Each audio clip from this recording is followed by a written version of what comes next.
ఇక దివంగత మాజీ ప్రధాని రాజీవ్ గాంధీ 34వ వర్ధంతి సందర్భంగా తెలంగాణ సీఎం రేవంత్ రెడ్డి నివాళులర్పించారు. రేవంత్ రెడ్డి మాట్లాడుతున్నారు. లైవ్ చూద్దాం. వారి నాయకత్వం ఈ భారతదేశానికి 21వ శతాబ్దానికి పునాదులు వేసింది.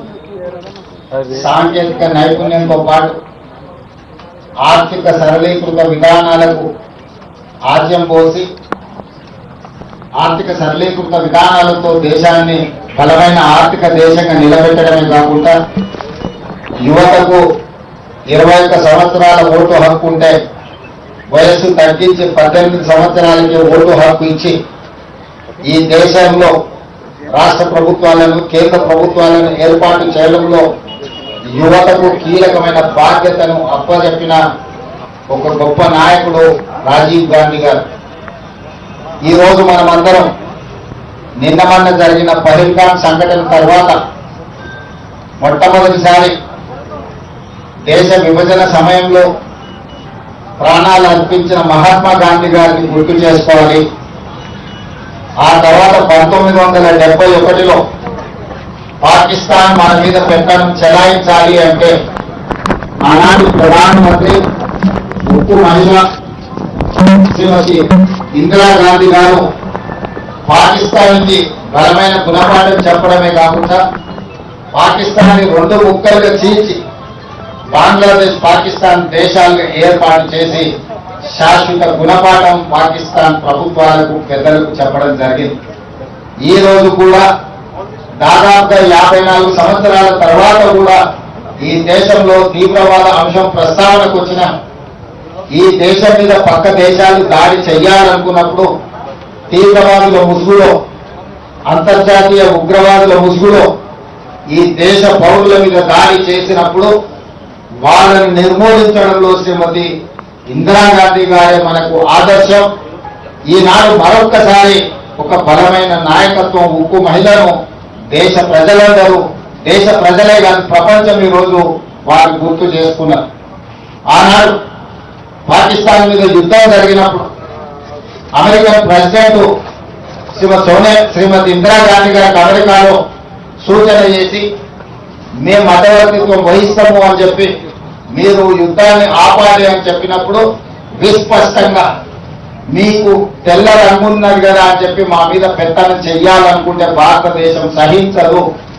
మా దేశం యొక్క సమస్యను మా భద్రతను మేమే కాపాడుకోగలుగుతాం, మా దేశాన్ని మేము రక్షించుకోగలుగుతాం, మాకెవ్వరి సూచనలు ఎవరి మధ్యవర్తిత్వం అవసరం లేదని విస్పష్టంగా ఆనాడు శ్రీమతి ఇందిరాగాంధీ గారు చెప్పడం జరిగింది.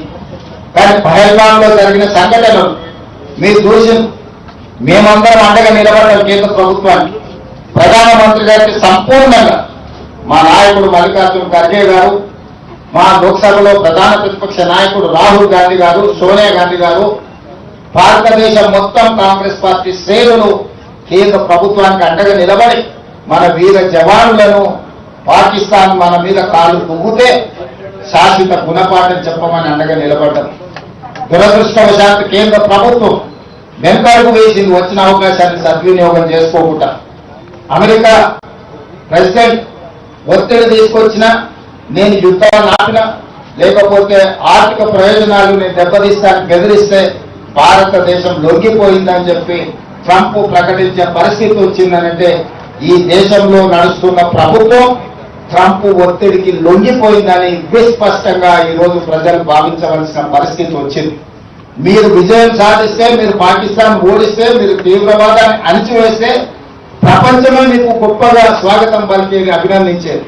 కానీ గొప్పల కోసం మీ నాయకత్వం మీ పార్టీ శ్రేణులను వీధుల్లో తిప్పే పరిస్థితి వచ్చిందంటేనే నైతికంగా ఈ రోజు ప్రజలకు మీరు జవాబు చెప్పవలసిన పరిస్థితులు ఏర్పడ్డాయి. ఈరోజు 100% అండగా నిలబడ్డ కాంగ్రెస్ పార్టీని రాహుల్ గాంధీ గారిని నిందించడం ద్వారా తమ చేతగాని తనాన్ని కప్పిపుచ్చుకోవాలని బీజేపీ నాయకులు ప్రయత్నం చేస్తున్నారు. కేంద్ర మంత్రిగా పనిచేస్తున్న కిషన్ రెడ్డి గారు విచక్షణ కోల్పోయింది. రాహుల్ గాంధీ గారి గురించి తప్పుడు మాటలు మాట్లాడుతున్నారు. మొట్టమొదట క్యాండిల్ ర్యాలీ తీసి అమరులకు నివాళులు అర్పించింది తెలంగాణ ప్రభుత్వం. మొట్టమొదటి ఈ దేశంలోనే తిరంగ ర్యాలీ తీసి అధికార శ్రేణులతో పాటు ప్రభుత్వ యంత్రాంగం మొత్తం కదిలొచ్చి కేంద్ర ప్రభుత్వానికి ప్రధానమంత్రిగా మేము అండగా నిలబడ్డాం. ఆ రోజు కిషన్ రెడ్డి ఇంట్లో దుప్పటి కప్పుకొని పడుకున్నాడు. కేంద్ర మంత్రిగా ప్రధానమంత్రిగా అండగా నిలబడాల్సిన కిషన్ రెడ్డి ఇంట్లో పడుకుంటే తెలంగాణ రాష్ట్ర ముఖ్యమంత్రిగా తెలంగాణ 4 కోట్ల ప్రజల తరఫున ప్రధానమంత్రి నరేంద్ర మోడీ గారికి కేంద్ర ప్రభుత్వానికి మన బలగాలకు మేము అండగా నిలబడి వేలాది మంది మేమున్నాం, నీకు తోడుగా నువ్వు యుద్ధం చెయ్యి అని నేను చెప్పినా. ఆ రోజు కిషన్ రెడ్డికి అభినందించడానికి నోరు రాలేదు. కానీ ఈరోజు చేసిన తప్పులను కప్పిపుచ్చుకోవడానికి మీ గొప్పలు మీరు చెప్పుకుంటే మాకు అభ్యంతరం లేదు.